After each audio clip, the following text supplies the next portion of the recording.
महंगाई के मोर्चे पर भारत सरकार पब्लिक को राहत देने की तरफ कदम बढ़ा रही है, तो साथ ही साथ असम में United Liberation Front of Assam यानी कि उल्फा से भी देश की सरकार निपट रही है। ये गृह मंत्री अमित शाह की रणनीति का ही असर है कि 1979 में बने उल्फा ने आखिरकार भारत सरकार से समझौता कर ही लिया। इसके साथ ही असम में अमन वापस लौट कर आया है।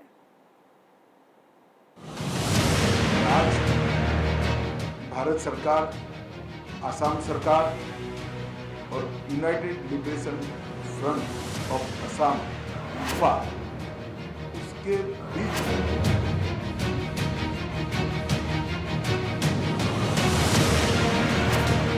आजादी के बाद जिस तरह सरदार वल्लभ भाई पटेल की कोशिशों और रणनीति से भारत में तमाम रियासतों का विलय हुआ, कुछ वैसी ही शाह नीति ने असम में अमन का नया अध्याय लिखा।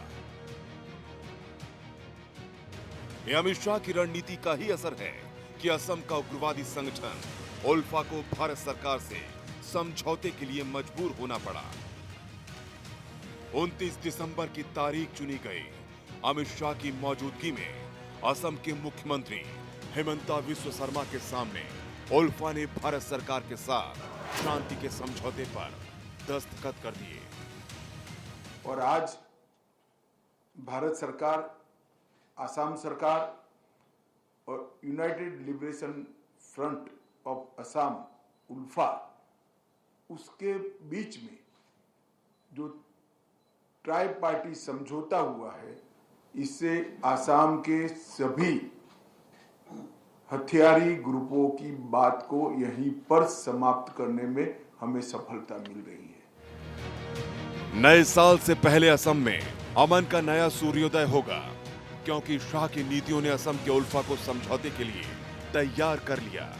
वो उल्फा जो दशकों में असम में कई बड़ी वारदातों को अंजाम दे चुका था। इसी उल्फा की कुछ बड़ी वारदातों पर अगर नजर डालें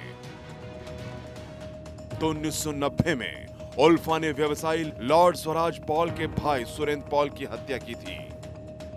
1991 में रूसी इंजीनियर का अपहरण और बाद में अन्य लोगों के साथ उसकी भी हत्या की गई थी।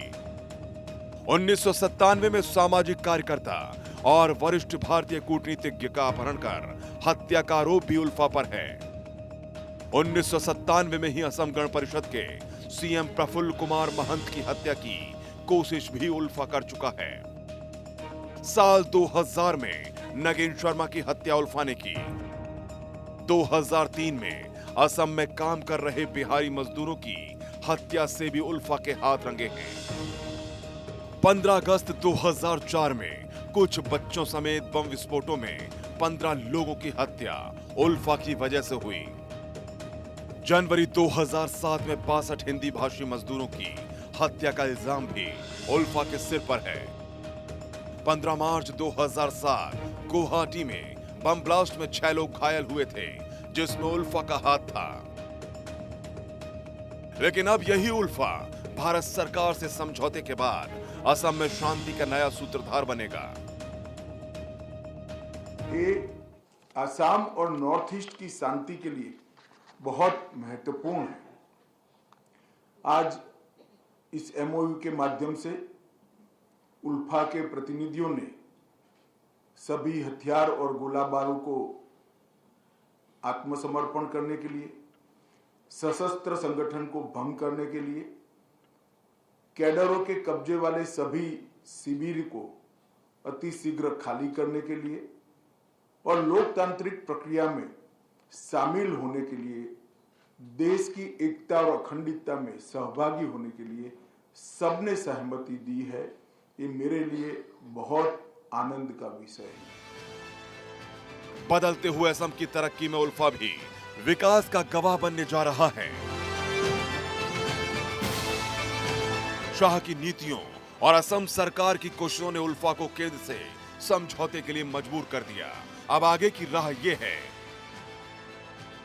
कि उल्फा, केंद्र और असम सरकार के बीच यह समझौता हुआ है, जिसमें सस्पेंशन ऑफ ऑपरेशंस को शामिल किया गया है। शांति समझौता होने के बाद उल्फा काडर आत्मसमर्पण भी करेगा और हथियार डालने वाले उग्रवादियों का पुनर्वास किया जाएगा, जिसके साथ उल्फा के हजारों काडर समाज की मुख्य धारा से जुड़ेंगे और उनको कानूनी कार्रवाइयों से राहत भी मिल सकती है। उल्फा के प्रतिनिधियों से बात कर भारत सरकार के द्वारा एक बहुत बड़ी अमाउंट का पैकेज और इसके साथ साथ ढेर सारे आसाम के विकास के प्रोजेक्ट को भी हमने स्वीकृति दी है। मैं आप सभी को विश्वास दिलाना चाहता हूं कि समझौते की एक एक बात का फुल स्टॉप कॉमा में टाइम बाउंड मैनर में अमल किया जाएगा और आपके विश्वास पर नरेंद्र मोदी सरकार खरी उतरेगी, ये मैं आपको विश्वास दिलाना चाहता हूं। उल्फा के साथ समझौता असम में शांति की एक नई कहानी लिखेगा। शाह ने राह निकलते हुए असम में दशकों से संघर्ष को आखिरकार खत्म कर दिया है। एक समझौते ने असम को नई दिशा दिखाई है। अब उम्मीद है कि शाह की दिखाई इस राह पर असम तरक्की की नई इबारत लिखेगा। Bureau report, Bharat 24।